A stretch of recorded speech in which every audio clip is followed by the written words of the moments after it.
development to us cannot be the building of a road so that we can point to a road and say, there you are. You know, at one time we had no road, now we have a road. That is development. It can't be the building of a building like this one and say, look, at one time we had no big buildings in Tanzania, now we have big hotels. This is not what we call development. Development to us must be the development of our people.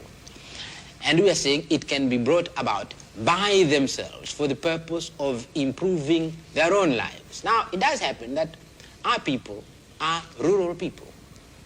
If development means developing our people by themselves so that they can improve their own lives, well, their lives as peasants.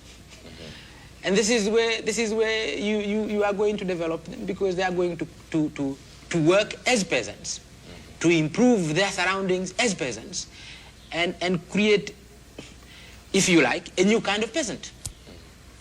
And this has implications, the political implications of this, that we are going to be creating not merely these social units.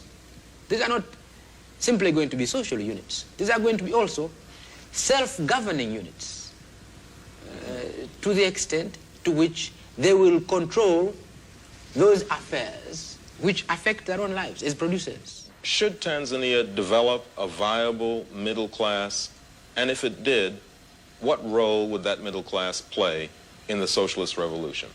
I would say a middle class cannot help to develop the ideas of the Arusha Declaration. How could it help?